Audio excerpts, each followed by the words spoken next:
Welcome back to another Arcana Tactics video, guys, and in this video we're going to be talking about how I clear Chapter 7 in Arcana Tactics.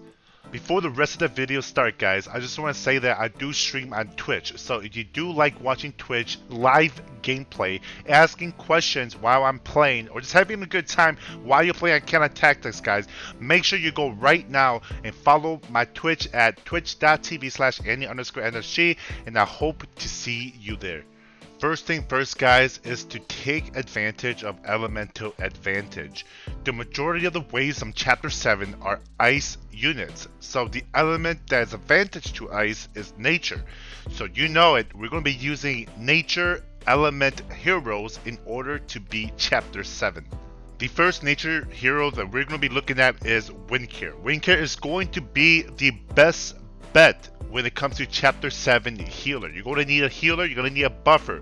Windcare is going to have a skill 1 heal, skill 2 defense buff, and a skill 3 cleanse.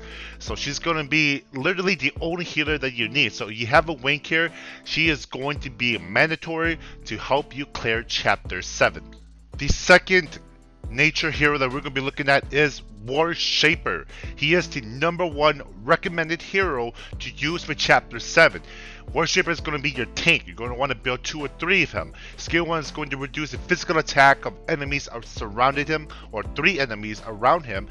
Skill 2 is going to be a CC, and Skill 3 is going to increase his own HP every time he gets healed by 10% of his physical defense. So overall, Warshaper is going to be elemental advantage because he's going to be nature, and he's going to be a great tank for you to use for Chapter 7. The third hero that we're going to be talking about is Champion. Champion is going to be elemental advantage, being a nature hero. Skill 1 is going to attack the lowest HP within 2.5 spaces of yourself. Skill 2 is going to do additional 20% additional damage on ice type heroes. Chapter 7 again, the majority of the waves are all ice heroes, so just more damage overall. And skill 3, guys, every time he kills a monster in the waves, he's going to be able to increase his own physical attack by 60 for 5 seconds with a maximum of 5 stacks. So being able to dish out a lot of DPS, being able to self buff, and doing additional damage on ice units, guys, he is going to be your best bet to beat Chapter 7.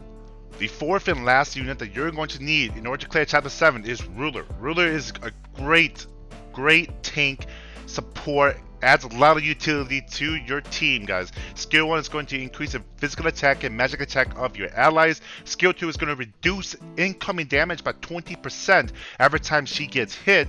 And skill 3, guys, is going to have a 2.5% chance to heal the HP of 2 random allies near you by 120% of your magic attack. So Ruler is going to be a great asset to your team. You want to put Ruler in the front line, and then your Warshaper, one Warship to the left, one Warshaper to the right, and then maybe another Warshaper. So 2 to 3 Warshapers, 1 Ruler with like 2 or 3 champions behind them, and then you have your Windcare.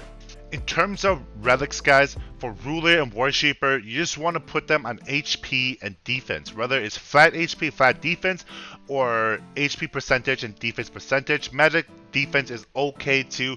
Personally, I prefer HP percentage. I believe it's HP percentage. Flat HP, if not, physical defense percentage, magic defense percentage. So just whatever you have, guys, just make sure they have a relic. If you don't have relics unlocked, like they're still level 1, that's perfectly fine. Just use them still, and just make sure you build multiple duplicates of them. Now, in regards of your champion, he does do physical damage, so you want to put physical damage relics on him, whether it's a 3-star or 4-star, whatever you have. Just make sure you keep recycling your best relics onto the next team that you're using per chapter. So if I really wanted to, I could put this physical attack plus 51. 51 might not seem a lot, but it's better than nothing. So if you can put on physical attack relics on, whether it's percentage or flat, just make sure you have a additional relic on them just so they can do additional damage.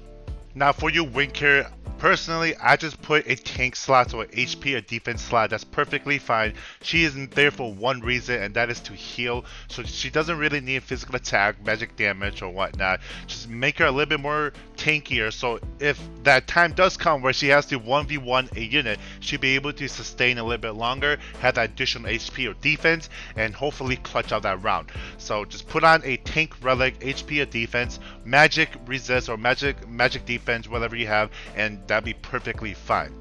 So now let's talk a little bit about Arcanas. What Arcanas am I currently using? My first Arcana I'm using is a Page High Minor Arcana. Increases main stats of nature heroes by 10%. I don't think I have to explain. Increasing stats for all nature heroes. Your whole team, if you're following this guide, they are all heroes. Or they are all nature heroes. So 10% additional stats for all of them. You can't say no to that. The second Arcana is, again, a low minor Arcana, 6.3% discount on heroes from the gem shop. Like I said in Chapter 6, I'm using it again in Chapter 7. This card comes in clutch. Unless you're a whale, you have better Arcanas.